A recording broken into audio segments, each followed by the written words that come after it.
Hello दोस्तों, आज की इस कहानी में आप सभी का स्वागत है।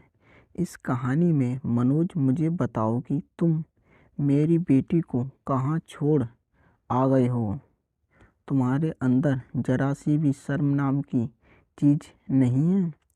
बाप तो बेटी के रक्षक होते हैं, उनकी हर सुख सुविधा और हिफाजत की जिम्मेदारी उनकी होती है।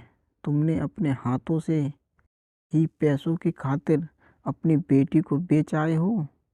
मेरा उस वक्त रो रो कर बुरा हाल था। मुझे नहीं पता था कि मनोज मेरे घर में ना होने पर मेरी बेटी को किसी के हाथों बेच देगा, और मुझे ये भी नहीं मालूम था कि उसने मेरी बेटी को किसे और कहाँ बेचा है। मुरादाबाद तो इतना बड़ा था कि मैं चाहकर भी अपनी बेटी को नहीं ढूंढ सकता था। जब मैंने मनोज से लड़ाई की, मेरी बेटी तुमने किसे बेची है और उन्हें वापस लेकर आओ, तो वह कहता तुम फिक्र ना करो, तुम्हारी बेटी जहाँ भी है ऐश आराम की ज़िंदगी बिता रही है। और फिर मेरी इतनी हिम्मत भी नहीं थी मैं उनका बोझ उठा सकूं। और फिर कल को उनकी शादी भी तो करनी थी। मैं उनको दहेज कहाँ से देता। मुझे तो अच्छा लगा, कहा मैंने वह कह दिया। अब तुम अपनी बकवास बंद करो और जाओ मेरे लिए ताज़ी रोटी बना कर लाओ। मैं आंसू पोंछती हुई उठी और मनोज के लिए रोटी बनाने लगी। मेरा दिल अपनी बेटियों की जुदाई में बहुत तड़प रहा था। मेरी ममता उनको अपने सीने से लगाने के लिए बेचैन थी।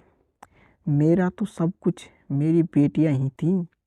बेटा न होने की वजह से मनोज को मेरी बेटियों से बहुत चिढ़ थी। अभी मैंने एक रोटी ही तवा पर उतारी थी कि दरवाजे पर एक भिखारन आई और उसने मेरे दरवाजे पर गुहार लगाने शुरू कर दी।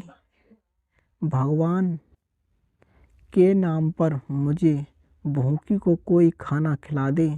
भगवान तेरे दिल की हर मुराद को पूरी कर दे। मैंने जल्दी से 2 रोटी ली और कटोरी पर सब्जी डाला और उस भिखारन को देने के लिए दरवाजे पर आ गई। वह भिखारन अक्सर मेरे घर आया करती थी। मैंने कभी उसे खाली हाथ नहीं लौटाया था। अपने घर में चाहे खाने के लाले पड़े होते थे, फिर भी मैं कुछ ना कुछ उसकी मदद कर दिया करती थी। जब मैंने उसे रोटी दी तो उसने वह रोटी अपने बच्चों को भी खिलाई और खुद भी खाई और बहुत सारी दुआ देती हुई वहाँ से चली गई। मैं दिन रात भगवान से प्रार्थना करती थी कि किसी तरह से बेटियां भगवान मुझे मिला दे। मुझे नहीं पता था कि मेरी प्रार्थना इतनी जल्दी स्वीकार हो जाएगी।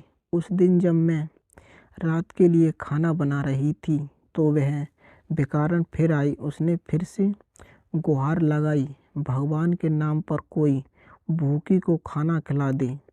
मैं प्लेट में चावल दाल उसे देने के लिए दरवाजे पर आई। उसने वह चावल पन्नी में डाल लिए और बोली, बेटी मुझे तुम परेशान लग रही हो। अगर तुम बुरा ना मानो तो क्या मैं इस परेशानी की वजह पूछ सकती हूँ। मैं बोली, तुम जानकर क्या करोगी भी क्या। फिर उसने खुद ही पूछ लिया कि तुम्हारी बेटियाँ किधर हैं, अब नज़र क्यों नहीं आती। पहले तो वह मुझे भीख दिया करती थी। उसके पूछने पर मैं ज़ोर ज़ोर से रोने लगी। मैं बोली, मैं खुद ही नहीं जानती कि मेरी बेटी किधर है, वह किस हाल में है। जो बात उस भिखारन ने मुझे बताई, मैं वह जानकर बहुत खुश हुई। वह कहने लगी, तुम परेशान क्यों होती हो, मैं तुम्हें बताती हूँ तुम्हारी बेटियाँ किधर हैं और किस हाल में हैं, और तुम जाकर उससे मिल भी सकती हो। मैं उनके हाथ थामे बोली, मुझे जल्दी से बताओ कि मेरी बेटी किधर है। तो वह बेकारन बोली, पहले मुझे ये बताओ कि तुम्हारी बेटियां इधर कैसे गईं।